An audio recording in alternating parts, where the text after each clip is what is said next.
Friends, video को start करने से पहले एक छोटा सा इंस्ट्रक्शन है आपके लिए। बेस्ट टेक्स्ट बुक और test series for SSC JEE और गेट के लिए मैंने डिस्क्रिप्शन में नीचे लिंक डाला हुआ है। Thank you so much. और चलिए अब हम लोग अपना वीडियो कंटिन्यू करते हैं। चलिए आगे हम लोग जो बात करने वाले हैं, आज हम लोग जो इस वीडियो में बात करेंगे कुछ मैकेनिकल प्रॉपर्टीज जो मटेरियल्स की होती है उसके बारे में देखने वाले हैं। बेसिकली इस वीडियो में हम लोग जैसा कि मैकेनिकल प्रॉपर्टीज को लेके बात करें तो क्या होता है, हार्डनेस है, हार्डेनेबिलिटी है, स्ट्रेंथ है, ब्रिटलनेस है, ductility, toughness, malleability, red hot hardness, ये अलग अलग तरीके के जो प्रॉपर्टीज है इस प्रॉपर्टीज के बारे में हम लोग बात करने वाले हैं। और कहीं ना कहीं इस प्रॉपर्टी में कहीं ना कहीं कुछ चीजें सिमिलरिटी दिखती है जिसके चलते कंफ्यूजन क्रिएट होता है। तो एक बार हम लोग देखते हैं और इस वीडियो के थ्रू हम लोग समझेंगे। और अभी तक आपके मन में ऐसा कुछ इनके बीच में डाउट रह रहा होगा तो इस वीडियो को देखने के बाद वो सब चीजें आपको क्लियर हो जाएंगी। तो चलिए हम लोग बात करते हैं। सबसे पहला देखिए हम लोग बात करते हैं हार्डनेस को लेके।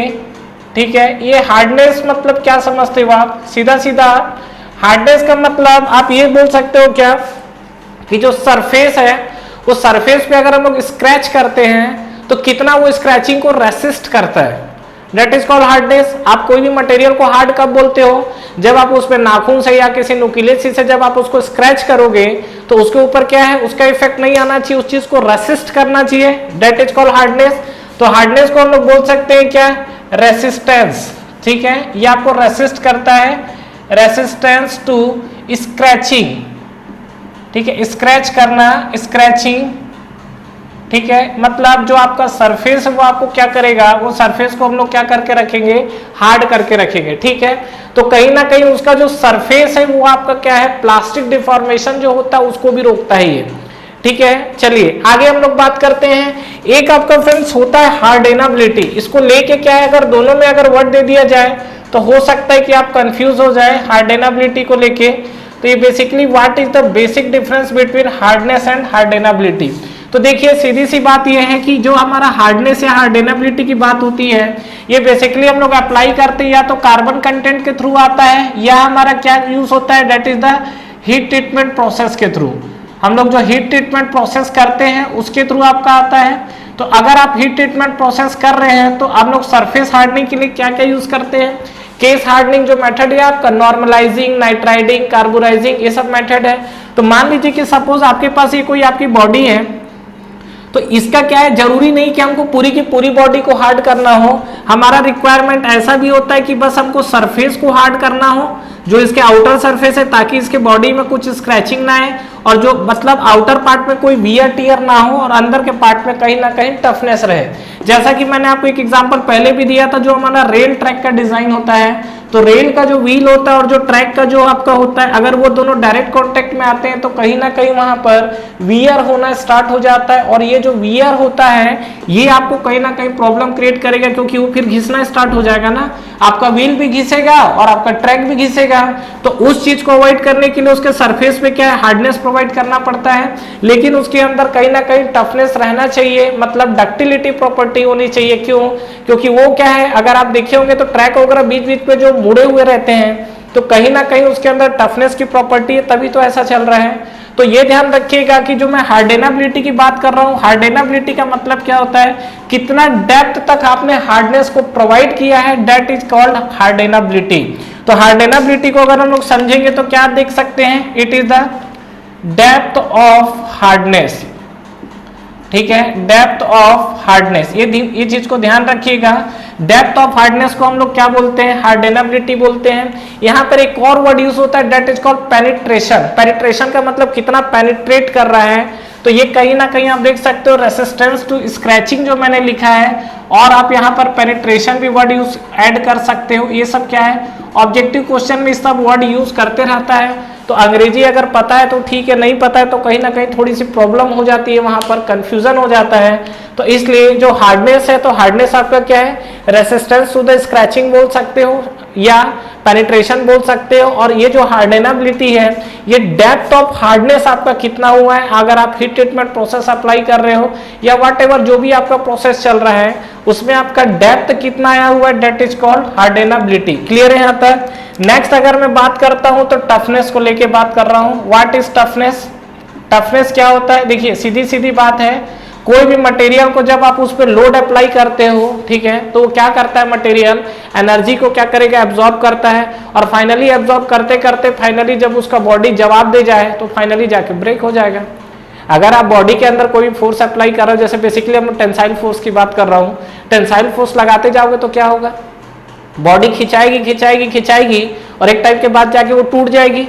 तो बॉडी अगर ब्रेक हो गई वहां पर, तो बॉडी के ब्रेक होने तक, मतलब डेट जो ब्रेक हुआ that is called fracture point, तो बॉडी अपने फ्रैक्चर पॉइंट तक जाने तक जितना एनर्जी अब्सॉर्ब करती है, that energy is called toughness. तो टफनेस को हम लोग क्या डिफाइन कर सकते हैं, ठीक है, ये आप बोल सकते हो क्या, एब्सॉर्ब एनर्जी, ठीक है, एब्सॉर्ब एनर्जी कहां तक, अप टू फ्रैक्चर पॉइंट तक। ये जो आपकी एनर्जी एब्सॉर्ब करती है अप टू फ्रैक्चर पॉइंट तक, इस चीज को हम लोग क्या बोलते हैं, डेट इज कॉल्ड टफनेस। कहानी क्लियर है यहां तक?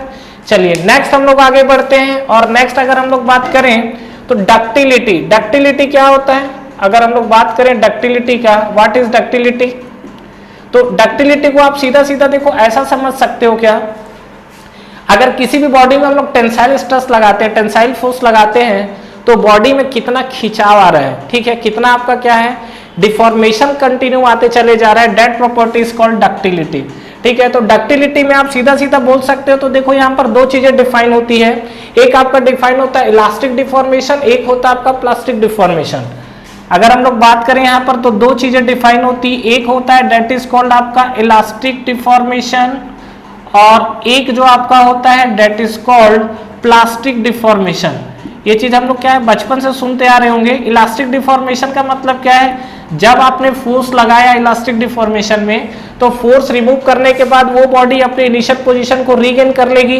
प्लास्टिक डिफॉर्मेशन क्या है, एक बार अगर आपने फोर्स लगा दिया है तो फोर्स हटाने के बाद वो बॉडी अपने पोजीशन को रीगेन नहीं करेगी, तो ये आपका प्लास्टिक डिफॉर्मेशन। तो डक्टिलिटी का मतलब ये है कि किसी भी बॉडी को आप कितना ज्यादा खींच सकते हो, मतलब वो बॉडी कितना ज्यादा आपका डिफॉर्म हो सकती है, that property is called ductility. अभी बात कर रहा हूं और यहीं से एक आपका कंफ्यूजन नहीं रहना चाहिए, that is called brittleness. Brittleness का मतलब क्या होता है, सीधा सीधा इस बॉडी के अंदर अगर आप देखोगे तो डिफॉर्मेशन आपको नहीं दिखेगा, ये टूट जाता है लेकिन डिफॉर्म होने का नाम नहीं लेता है। तो क्या ऐसा है कि ब्रिटल मटेरियल आपका बिल्कुल भी डिफॉर्म नहीं होता? तो देखिए सीधी सीधी बात यह है कि अगर मैं ब्रिटलनेस मटेरियल की बात करूं तो इस बॉडी के अंदर जो आपका डिफॉर्मेशन होता है बेसिकली ये लेस देन 5% होता है, और जहां पर आपका डिफॉर्मेशन ग्रेटर देन 5% चले जाता है वो बॉडी आपकी डक्टिलिटी की कैटेगरी में, मतलब कहीं ना कहीं बोलते हैं कि बॉडी के अंदर इलास्टिसिटी या डक्टिलिटी आ गई है। तो इसके अंदर जो आपको डिफॉर्मेशन दिख रहा है ये आपको डिफॉर्मेशन क्या होगा, ग्रेटर देन 5% मिलेगा। कहानी समझ में आया? तो अगर आपका जो डिफॉर्मेशन है लेस देन 5% हुआ तो आपका ब्रिटलनेस चले जाता है, और जो डक्टिलिटी है वो आपका डिफॉर्मेशन क्या है, ग्रेटर देन 5% हो जाता है। यहीं से एक कंफ्यूजिंग टर्म आपको और दिखेगा, दैट इज कॉल्ड मैलिबिलिटी।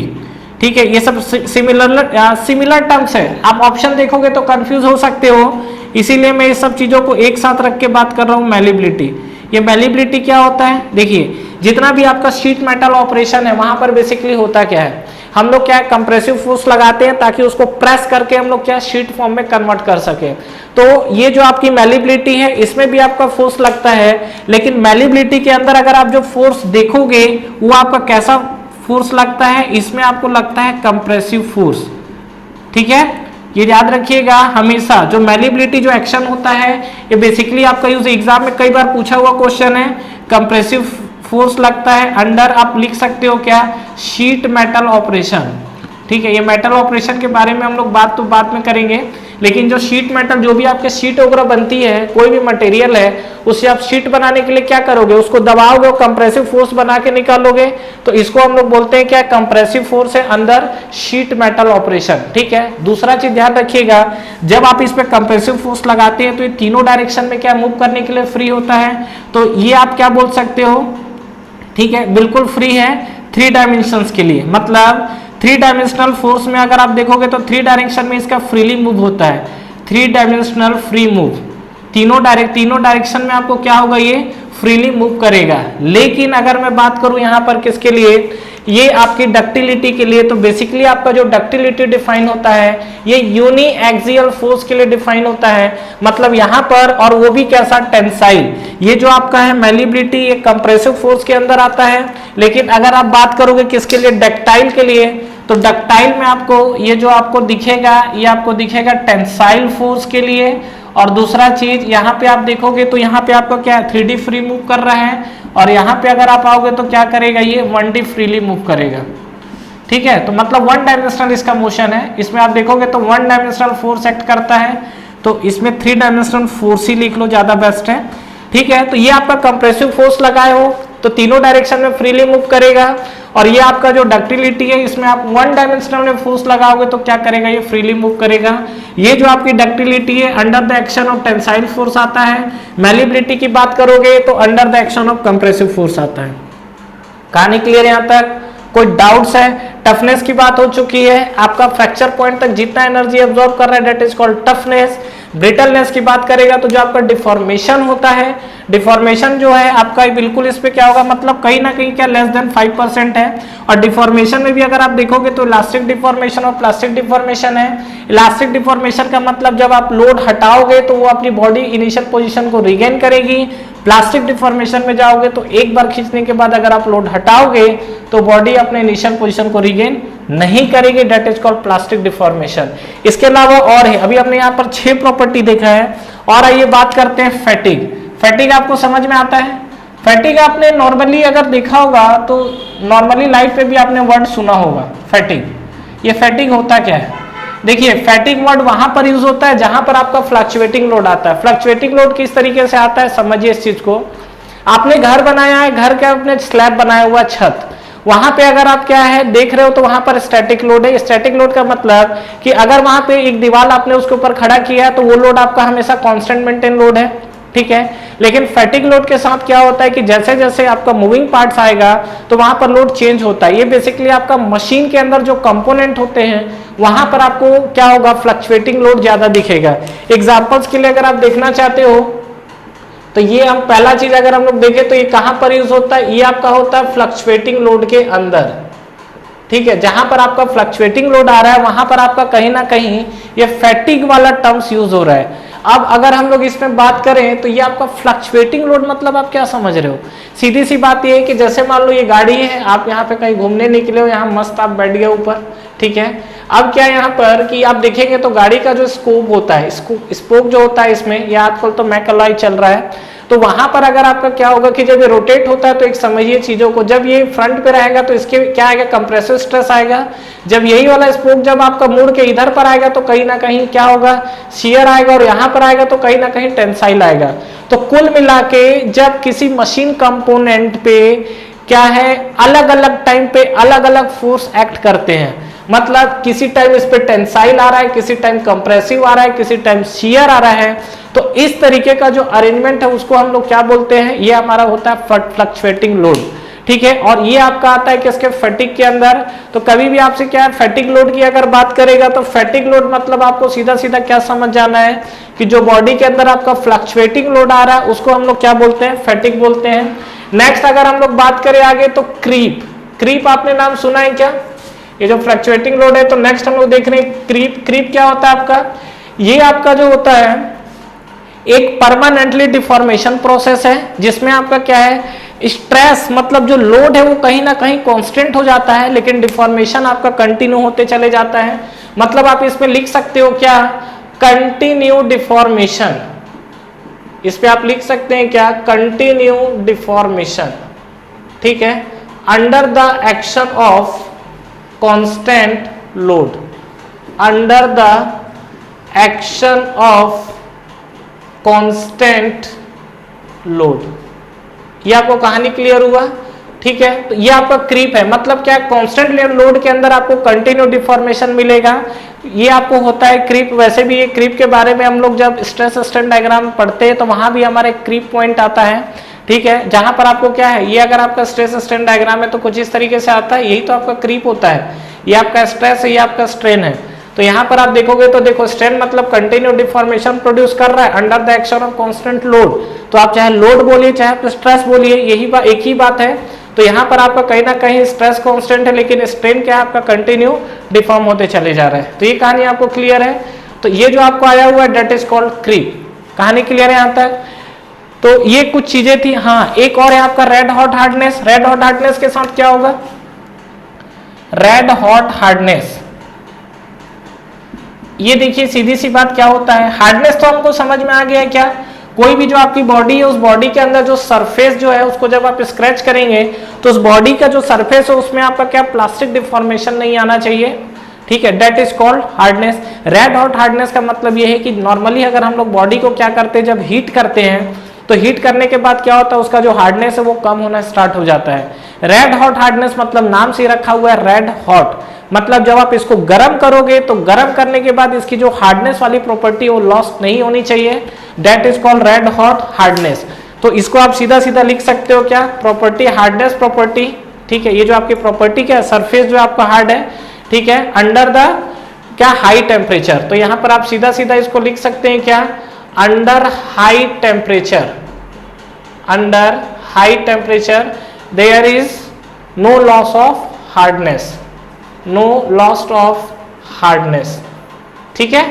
तो ये जो आपको कंडीशन दिख रहा है ये कंडीशन आपको क्लियर है। तो इसको हम लोग बोलते हैं रेड हॉट हार्डनेस। और आप देखना चाहते हो तो स्ट्रेंथ को भी डिफाइन कर सकते हैं। स्ट्रेंथ को आप कैसे डिफाइन करोगे? स्ट्रेंथ का मतलब सीधा सीधा ये है कि जब आप किसी भी बॉडी के अंदर फोर्स लगाते हो तो वो बॉडी उस फोर्स को कितना रेसिस्ट कर सकती है या कितना झेल सकती है up to safe point. Safe point का मतलब हर बॉडी का एक सेफ पॉइंट होता है, उसके ऊपर जाएंगे तो वो बॉडी क्या है, बिल्कुल आउट ऑफ कवरेज चले जाती है। आउट ऑफ कवरेज का मतलब ये होता है कि बॉडी अब क्या है, किस टाइम ब्रेक हो जाएगी ये नहीं पता है। तो सीधा सीधा अगर हम लोग स्ट्रेंथ को डिफाइन करना चाहें तो स्ट्रेंथ को हम लोग सीधा सीधा लिख सकते हैं क्या, किसी भी बॉडी पे जब एक्सटर्नली फोर्स लगाया जाता है तो उस फोर्स को बॉडी कितना रेसिस्ट कर सकती है, that resistance is called strength, ठीक है। कब तक? अप टू फ्रैक्चर पॉइंट तक। क्लियर है यहाँ तक? उसके बाद तो क्या है, फिर तो आपकी बॉडी क्या हो जाएगी, ब्रेक हो जाएगी। क्लियर है यहाँ तक? तो ये आपका जो पॉइंट था स्ट्रेंथ। नेक्स्ट हम लोग एक देख लेते हैं that is called residual stress. ये रेसिडुअल स्ट्रेस आपने देखा है, नाम सुने हो रेसिडुअल स्ट्रेस का? ये भी आपको दिखता होगा स्ट्रेस स्ट्रेन डायग्राम के अंदर। तो स्ट्रेस स्ट्रेन डायग्राम में क्या होता है, रेसिडुअल स्ट्रेस देखिए सीधी सी बात है कि अभी जैसे हमने बनाया था, डायग्राम बनाया था ना कुछ इस तरीके से, माइल्ड स्टील का डायग्राम है, this is the stress strain curve.